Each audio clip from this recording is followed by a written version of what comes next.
Hello guys, Nigel with you, Nigel's Modeling Bench, back again, another review. I've just done a review of the brand new Zoukei Mura Focke-Wulf FW190 A4.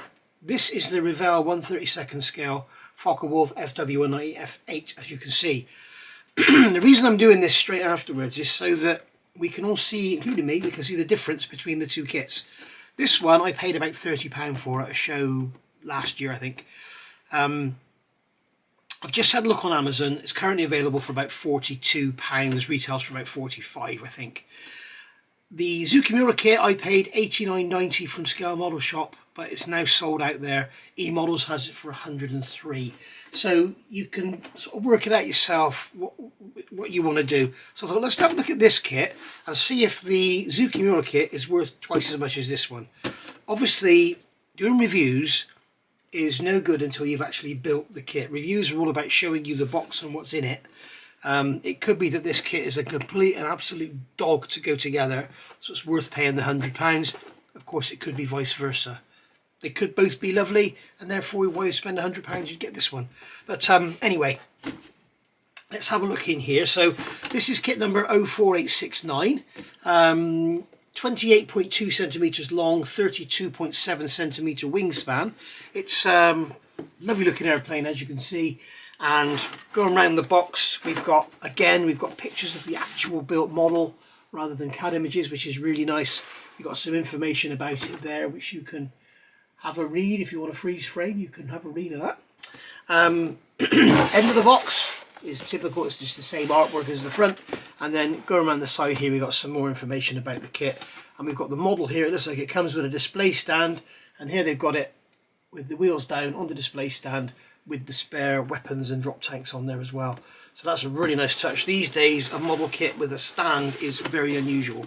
So first things first, packaging. Revell packaging, as we know, is horrible. These cardboard boxes are really, really weak. They're very, very soft. They get crushed. And this horrible end opening bloody design, which I wish they'd stop, but they won't. And then go in the box. As you can see, this is a brand new kit. It's all still sealed, I think. I'm sure it is. And then here we have decals in here as well. Oh, these end opening boxes are just horrible. Bloody stupid design. Stop doing it. Yeah, I can see there's sellotape stuck on the inside of the box, so one of these bags is going to be opened. So here we've got a decal sheet. This is done by Zanetti or something, I think the name of the company is. But again, they're Italian decals. They're lovely. Nothing wrong with these at all. They're not as good as Cartograph, but then nothing is. But these are very, very nice indeed. Looks like we got removed before flight tags there or something. But very nice decal sheet. As you can see there, let's get the light back over the top now. We haven't got the glossy box anymore, the horrible glossy box. So, let's put the sprues out of the way over here. Let's have a look at the instructions. So in here we have the health and safety blurb. We have the protective sheet for the decals that could go over there. Right. So these are the old style Revell instructions. They changed them recently. This is 2015. So if you get one of these kits brand new now, you'll probably get the newer, the sort of colourful book. To me, it makes the ones. They're both the same. So here we go. We've got all this description about the aircraft there. We've got this technical stuff here. As I say, I'm not an FW190 expert. I don't know the difference between the F8 and the A4 and A8 and all that. So there we go. So here we've got some health and safety and hints and tips and guide on how to build the model. Here's what all the symbols mean. And please note, it's funny, all the text is in German first. That's just like the Zoukei Mura one. So here we've got our colours, all called out in Revell colours. Great, well done. And they've got stupid names like, you know, mouse grey matte. What's that? What colour is it? So you need to do your cross-referencing and see what's what. And then, you know, get your colours sorted as per what you want. Perhaps use the Zoukei Mura guide. But there are a million zillion things about the F190 on I was going to say eBay then, on Google. So you can go on there and I'm sure you can find all the colours from a Scalemate's instruction sheet or something. So here we have the parts called out. You can see we've got shaded out parts that we're not going to use. So certain parts just like the Zoukei Mura kit, is going to be spare. I'm going to refer to the Zoukei Mura kit a lot in here because that's what this video is all about. It's a comparison. And then here we got our bombs and our stand, which is a really nice touch. So here you got with the SC500 and the drop tank. I think that's one bomb and drop tanks. And here you've got the SC250s on the wing, and then you've got the SC50 in the middle, SC500, so that should be in the middle. So very nice. So here it's telling us if we're going to have it in flight and we're going to use the stand, we need to drill 2 holes for it to go on the stand. So that's a nice touch. So basically here, if you're doing version A, which is the SC500 and the drop tank, you're going to drill these holes. And if you're going to do version B with the SC250s and the SC500, you're going to drill these holes. So there you go. That's how you decide what you're going to do. So we're straight into cockpit assembly. So rudder pedals going in there. Cockpit is much simplified compared to the Zoukei Mura, but we do have decals for the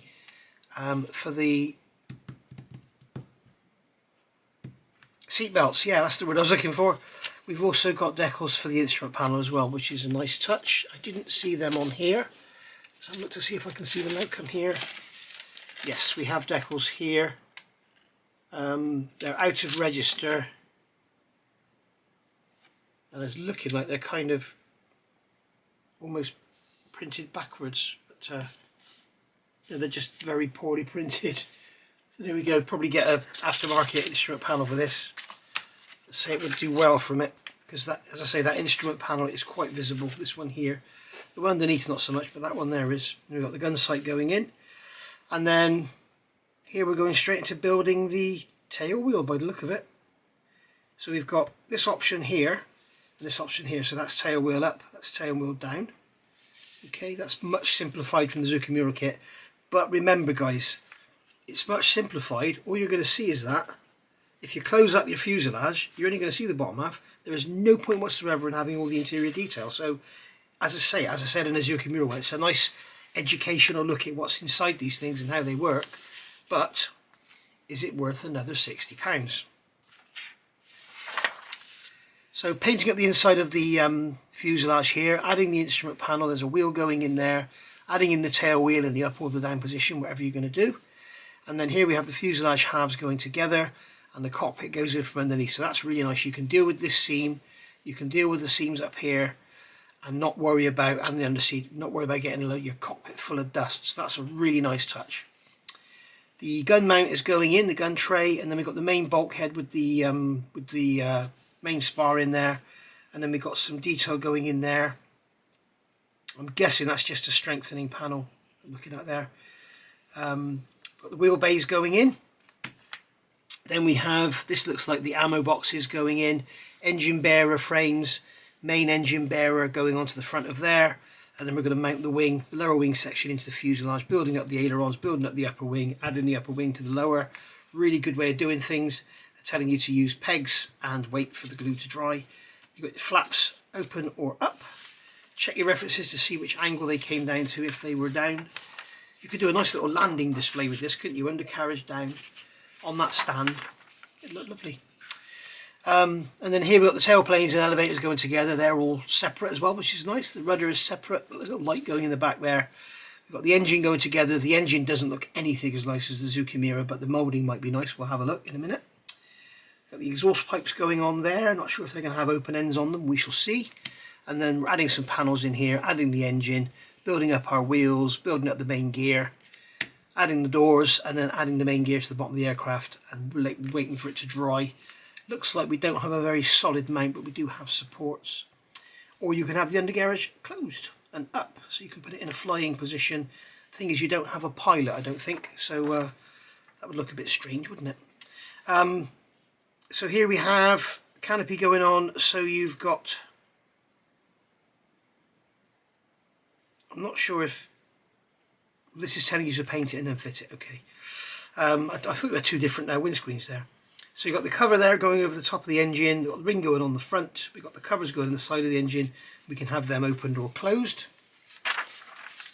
As you can see with the Zoukei Mura, it's telling you what angle they should be, what colours they should be, how they look, how they hang. You've got all the different angles showing you the difference between the angles of this, that and the other. This is just saying put them there. You've got to work it out yourself. So, you know, if you know the aircraft well, then it's going to be absolutely fine. So here we go. We've got the guns going in there, the barrels going in, more engine covers. You can cover it all up or whatever you want to do. You can have the gun cover there open. So you can have this model all exposed on the front end, just like you can with the Zoukei Mura, but you don't have all the internal wing detail and all the internal tail detail and everything, and all the internal detail behind the fuselage or behind the cockpit.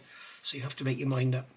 So we've got a flat canopy and a bubble canopy, and we've got open and closed. So you, depending on which one you want to do, so 103, 102 closed, 105, 104 closed. So again, they're giving you different canopies for having them open and closed, which is a nice touch. Then you've got your rails going on there, your pylons with your braces, and then you've got the racks going for the bombs. You've got your 4 SC50 bombs. Sorry, I was wrong up here, wasn't I? I said that was so it's 4 SC50s and 1 SC250.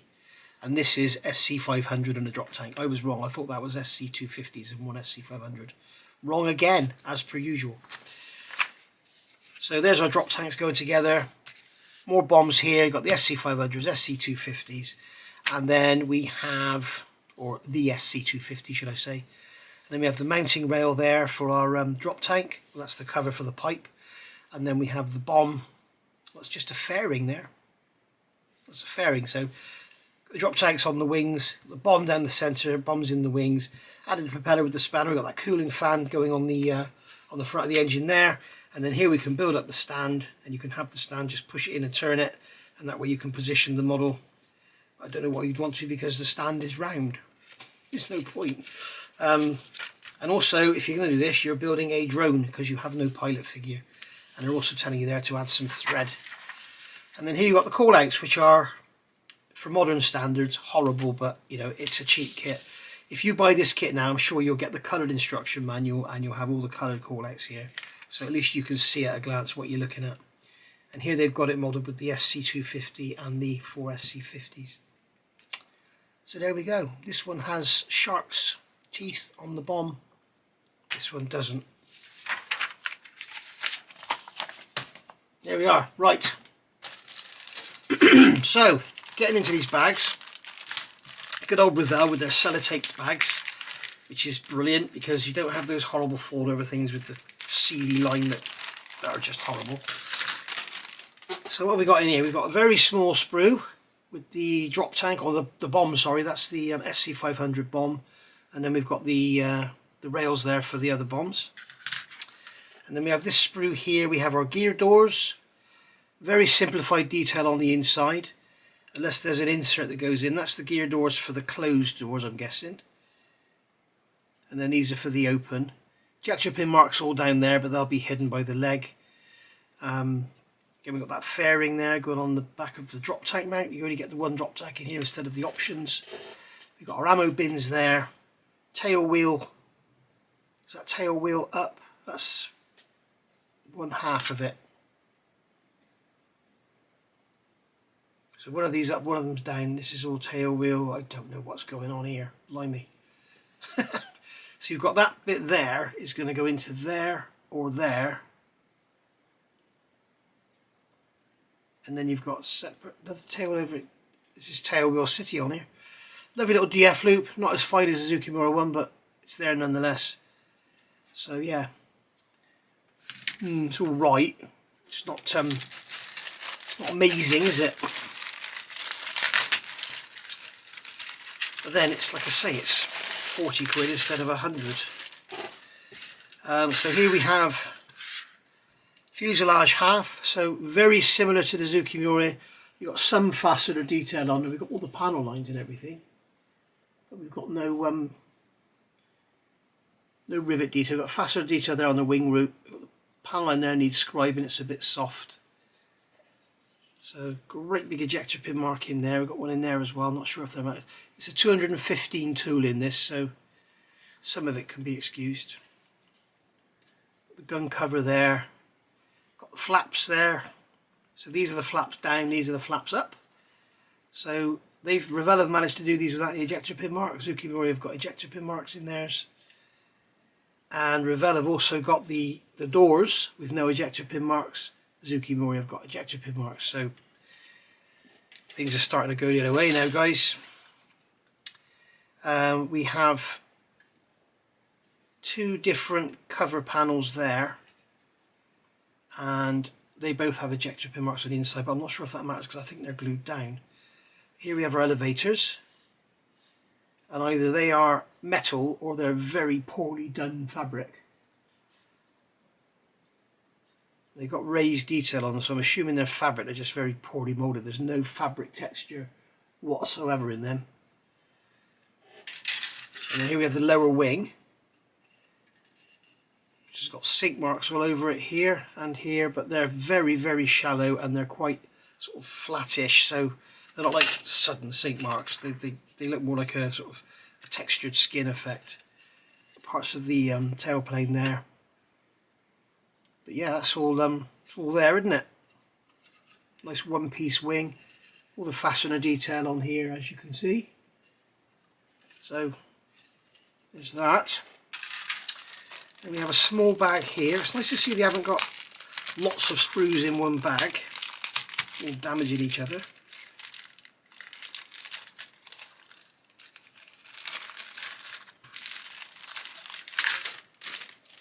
So here we go. We have another drop tank here. So we only had, that was a bomb, wasn't it? It wasn't a drop tank. We did have a drop tank on another sprue, didn't we? Yes, we did. So we've got another drop tank here, another bomb. So there's a little SC50s, I'm assuming. This is the SC250 and that's the SC500, so you can see the difference in there. MDC makes some lovely resin bombs if you're interested. So yeah, all very nice. Then we've got some wheels and tyres. Again, we've got the different tread patterns, but there's no weight on wheels. Maybe they didn't compress their tyres when they're still on the ground. Who knows? It's got the oleo there, a rudder pedal. I'm thinking we should have two of these. We have, that's okay then. I was a bit panicking there. I thought there should have been two of these, and I bought this kit second hand. So, but in saying that, if you have got anything missing, Revell have got some of the best customer service in the world, and not just in the modelling world. So we've got wheel detail there, which is nice. Got wheel detail there. So, all in all, this is looking like not a bad little kit, especially for the price.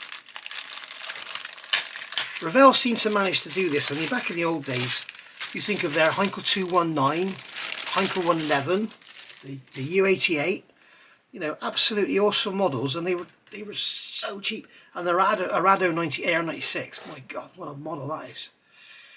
I paid £10 for one of mine.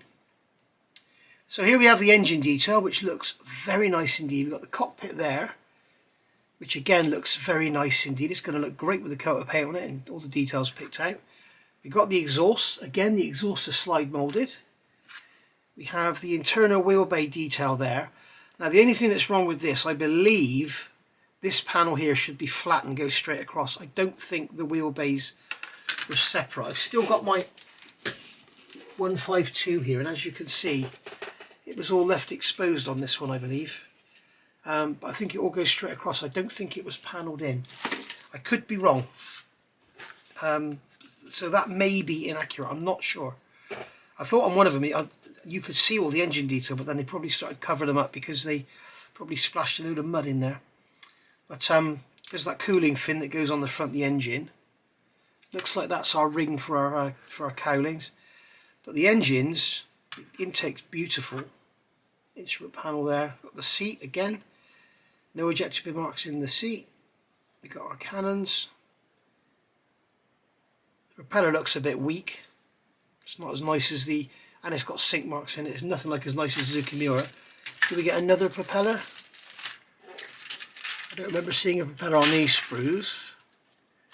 No, that's a bit bleh, that propeller. To me, the blades should be fatter, and they also shouldn't have those bloody great big seat marks, you know, that you can see there.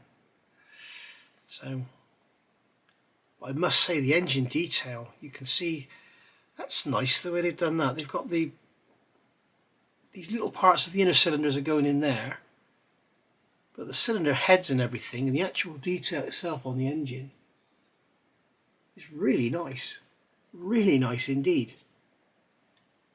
That's gonna, you paint those silver and give them a wash, they're gonna look as good as anything else. And you don't have the seam lines around the sides, around the top, because they've got these barrels. The back of the barrels are there, rather than coming all the way up to the heads. Engine bearers, very finely moulded. They're going to be extremely weak by the look of it. You'll have to be careful while you're building. We've got that great big stiffener that's going to go in the wing. That's really nice to set your dihedral. And the push rods, the push rod tubes, they're really nice. Very nice indeed. So here we've got some more drop tanks. I believe, yes, we've already seen this one, haven't we? We've already seen that one in that one just now. And then here finally we have, it's not finally actually, is it? We have our stand sprue. So here we have the upper wings. Again, no rivet detail, but there wouldn't be. And we've got there's some fastener detail on the wing tip there.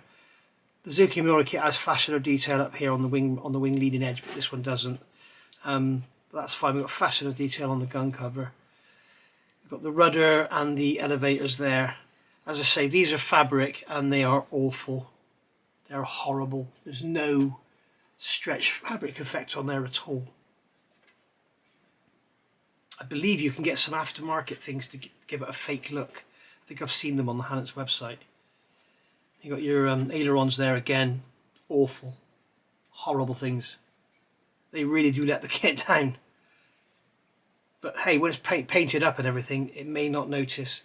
I'm guessing what you could do if you wanted to, you could mask them off with a bit of tape or something and just scrape in between each rib to give an effect. But no, you shouldn't be doing that in this day and age. And this is 2015, but there's a lot of companies producing better than that way before 2015. That's pretty poor.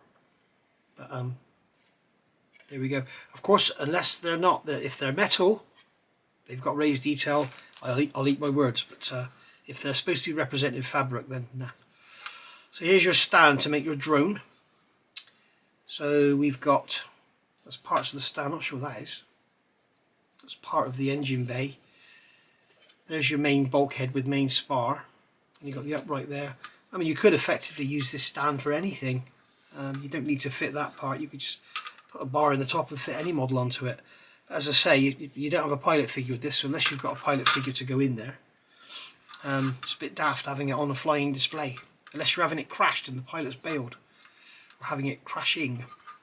I saw a Zero for sale on eBay a while back, and it was in a crashing pose, and it was coming down and all the flames and smoke coming out the engine like it was a proper dive, and this Zero was actually about to crash, but they bent all the propeller blades back. How did that happen then? It hasn't hit the ground yet. So yeah, nice little stand should you want to use it. But there we go. So all in all, really not a bad little kit. The only thing that lets it down are those ailerons. Like you can see on here, the fabric texture on these. This is Zoukei Mura. You can see on here the rudder and the elevators. It's lovely. That's how it should look. And that's just, when you compare that to what Revell have done, it's not really very nice at all. It's just flat and featureless.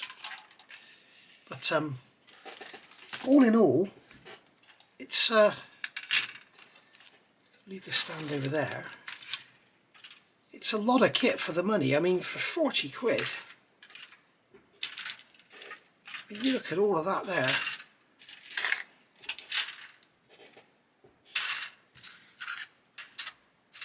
And you've got a lovely decal sheet as well. And you've got the stand. You know what I mean? For 40 quid, that's a bloody bargain, isn't it? That's cheaper than cheaper than a lot of kits these days. I know what we haven't looked at. Duh. Oh dear. Here's our clear parts. Hear that? They're all rattling around each other. And I'll bet they're scratched to blimmin' hell. Oh, come on, Revell. Why don't you package these separately?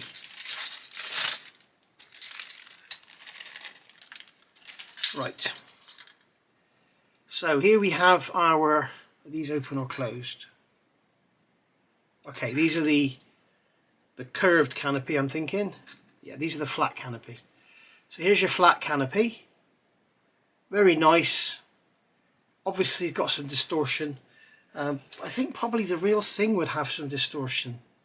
You know, we all talk about these clear parts being lovely and distortion free and crystal clear. These things were made of perspex in the 40s. I bet they weren't perfect. You can see when you look through there, you've got some distortion. But you know, the Zoukei Mura one had some as well.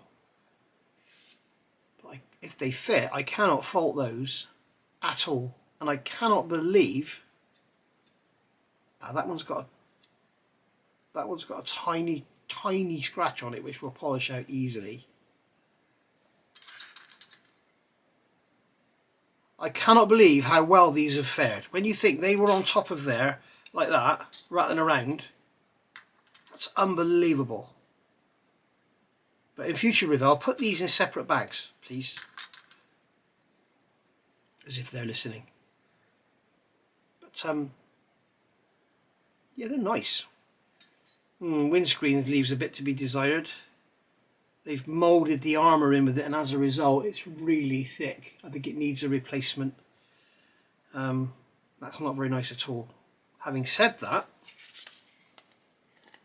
once you put it on your model, all that horrible look disappears. This is what I was saying about the border model Lancaster. You look at the clear part like this, it's like, ugh. Look at all those, look at the front face, look at the shape of it and everything. Oh God, that's awful. Terrible, terrible mess. Awful thing. You put it on your model, all of a sudden, it looks alright, doesn't it? You can see the writing through there, it's not no distortion on it. It's lovely. So, you know, we have to be a bit kinder, I think, to our modelling manufacturers. That one's about to break off of there. So yeah, all in all, I mean, for 40 quid, it's a bloody bargain. It's not the best kit in the world, of course. It's a Revell. It's not going to be the best kit in the world, but I must be honest, I do think Revell get a really hard time. There are some, I'm not going to mention any names, but there are some people out there that really do give Revell a proper bashing all the time. And I'm not talking about Moss either, or Alex. But there are people out there that give Revell a proper bashing all the time. And I say not Moss or Alex because they don't give them a proper bashing all the time. But yeah, some people really do go to town. And, you know, you show me another manufacturer that can produce a kit with all this detail to this sort of quality and it's 40 quid. It ain't going to happen, you know. It's just not going to happen. So when you compare this to the Zoukei Mura one, which is £60 more, is it worth the extra £60? You tell me, you make your mind up. You build this, paint it, put the decals on, build the Zoukei Mura, paint it, put on the decals on, put it on a shelf and stand 2 feet away. And I don't think you're going to see much difference, to be honest. So there we go. But the joy of building a Zoukei Mura is obviously by far the better kit. By far. It's going to be much better to build than this and a lot more educational. So there we go. Thank you for watching. I hope you enjoyed that. I just wanted, as I said, I wanted to get this out there as a direct comparison and to show you guys, especially the newer modelers out there, what you get for your money. And, you know, if you're on a budget and money's tight, then I'd definitely go for this. If you're not worried about money and you want the ultimate building experience of an FW190, then go for the Zoukei Mura. Or get the border model one. Now the border model one, I don't know about accuracy. I haven't got one, I've never seen it in the flesh. I've heard the instructions are awful. Absolutely their worst. Terrible instructions. But I don't know that. But the kit itself, the plastic will be lovely. The clear parts will be amazing. The moulding will be crisp and fine. Accuracy, I don't know. But that could be another option. But that one's 35th scale, not 32nd. But if you want to do a diorama with a pilot figure and a Kubel wagon part next to it, then that's going to be your only option. Because you can't get a 32nd scale Kubel wagon unfortunately. You can't get a 32nd scale anything really. So anyway, thank you for watching. I'll see you all soon. And of course you've also got the Hasegawa kit as well, which Zinzan is currently building on his channel. He actually bought that kit off of me when I did a charity sale. So there you go. Right, thank you for watching. Bye for now.